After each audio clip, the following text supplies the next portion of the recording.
l'atelier justice climatique, justice sociale. Donc cet atelier a été animé par Anne Marère, ancienne conseillère nationale verte et coprésidente des aînés pour le climat. Et aussi Caroline Lejeune, qui est docteure en sciences environnementales à l'Uni de Lausanne. Alors Anne Marère nous a d'abord expliqué un peu la démarche des aînés pour le climat, que vous avez peut-être aussi, ou certainement aussi suivi un peu dans les médias, parce qu'elle était très bien couverte.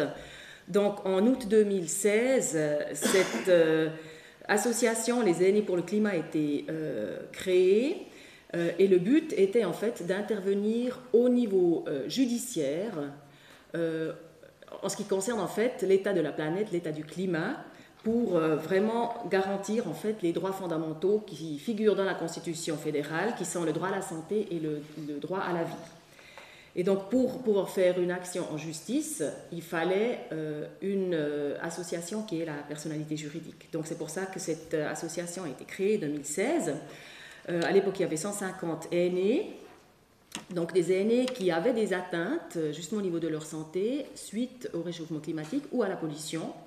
Et donc ces personnes se sont regroupées. Elles ont déposé une requête auprès du DETEC, donc du département fédéral. C'était en avril 2017. Et le DETEC a refusé en fait de prendre une position sur le fond de ce qui a été invoqué. Et ils ont un peu balayé la chose comme ça. Et ils ont fait un recours auprès du tribunal fédéral administratif. Ça, c'était aussi en 2017 encore. Et là aussi, le tribunal fédéral administratif a botté en touche et a dit non, nous, on ne peut pas se prononcer sur le fond, ça ne nous concerne pas, voilà. Et puis donc là, ils ont déposé un recours auprès du tribunal fédéral, ça c'était en janvier de cette année, et actuellement, ils attendent la décision du tribunal fédéral concernant cette question. Et si le tribunal fédéral n'entre pas vraiment dans le vif du sujet et ne condamne pas le gouvernement suisse, justement, au niveau de cette atteinte à la santé, à la vie de ces personnes, ils vont recourir à la Cour européenne des droits de l'homme. Donc là, on est en attente. Ils se sont inspirés de ce qui s'est passé en Hollande. Donc là, le gouvernement a été condamné en juin 2015 pour ces raisons-là. Donc c'est aussi des citoyens qui ont saisi la justice. Et donc là, la justice a condamné le gouvernement néerlandais, comme quoi il n'avait justement pas garanti ses droits fondamentaux pour ses citoyens. Il y a déjà aussi eu des précédents. Il y a eu la Suisse qui a été condamnée par cette même Cour européenne concernant la pollution qui avait trait à l'amiante, tout ce scandale avec l'amiante. Voilà, donc ça c'était l'expérience des aînés pour le climat. Ensuite, Caroline Lejeune nous a parlé un peu de la justice environnementale, de la justice climatique, c'est un synonyme, mais aussi de la justice sociale. Donc elle nous a expliqué que plus les populations souffrent de discrimination raciale ou sociale, ou aussi les femmes, les personnes âgées ou les personnes avec peu de ressources, plus elles sont exposées aux contaminations et aux atteintes en fait dans leur personne, ce qui est en lien aussi avec l'environnement. Donc on peut aussi parler de racisme environnemental.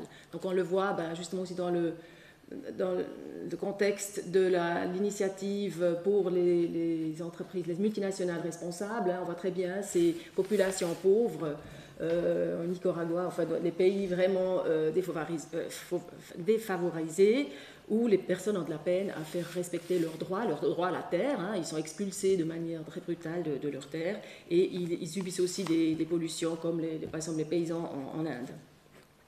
Donc jusqu'à maintenant, elle nous a expliqué, on a toujours fonctionné par des réparations, des indemnisations, mais en fait maintenant il faut inverser la chose et puis il faut anticiper pour éviter ces dommages. Elle nous a aussi donné l'exemple de ce qui s'est passé en Colombie où la déforestation a été interdite par une décision judiciaire. Donc c'est possible.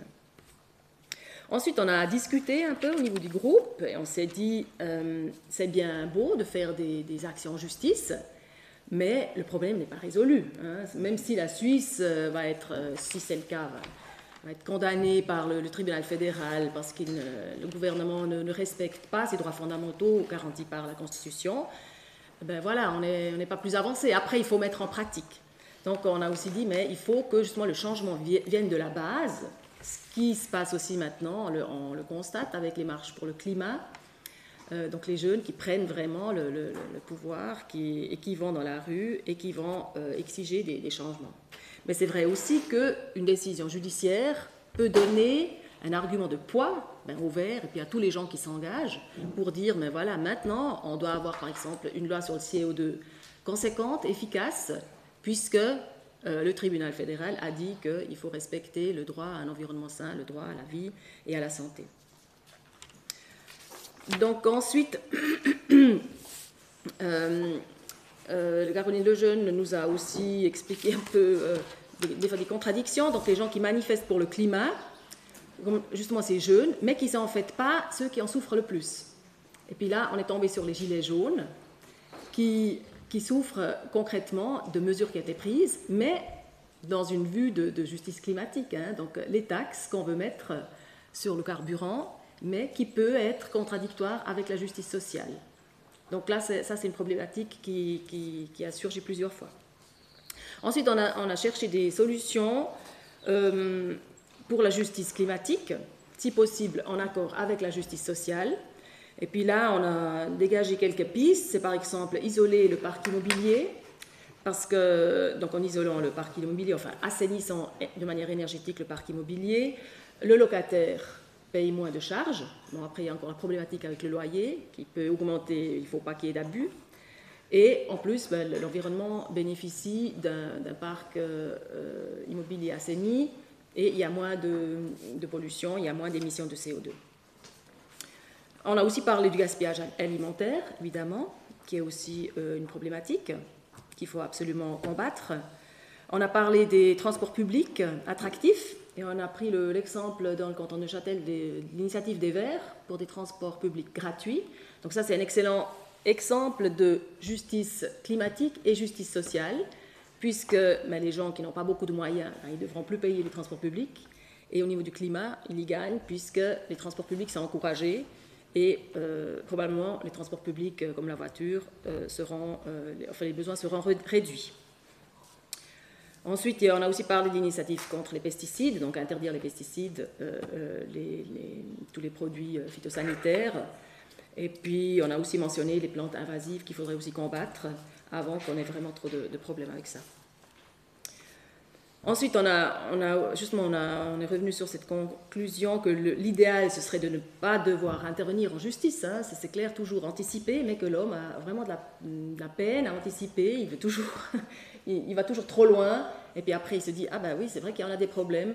On a pris des exemples concrets aussi avec l'hiver, où il n'y a plus de neige, et puis les skieurs, qui n'étaient peut-être pas forcément tous des écolos, qui se disent, ah mince, alors maintenant je ne peux plus aller skier. Donc, ils sont atteints dans leur propre personne, dans leur propre confort du changement climatique, et c'est peut-être ça qui va générer vraiment un changement de comportement. Ensuite, Caroline Lejeune a encore dit qu'il faut vraiment faire des scénarios prédictifs. Donc, par exemple, calculer quel est vraiment l'effet de la montée des eaux sur 10 ans, sur des cartes, montrer quels territoires seront inondés dans 10 ans, parce que ça, on peut le faire, pour vraiment générer cette prise de conscience au niveau de la population. Ensuite, on a encore parlé de la catastrophe, par exemple, au Val de Rue. Les Neuchâtelois connaissent bien ce qui s'est passé au début de l'été.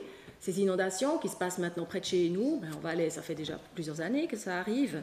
Et on est impatient de voir quels sont les effets sur les habitants du Val de Rue. Est-ce qu'ils vont voter plus vert lors des prochaines votations?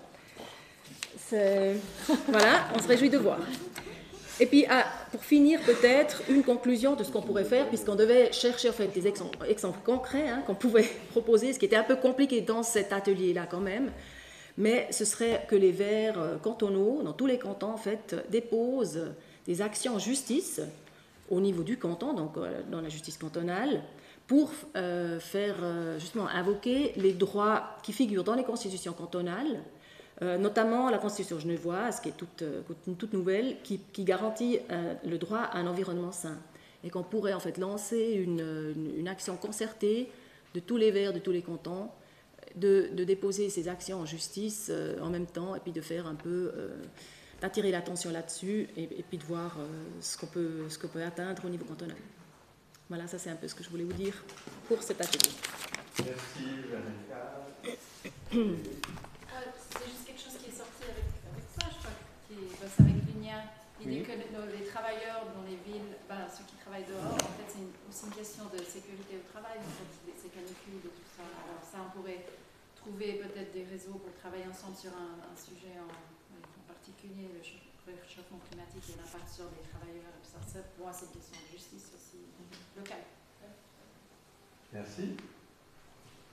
D'autres remarques, questions? Si ce n'est pas le cas, on passe.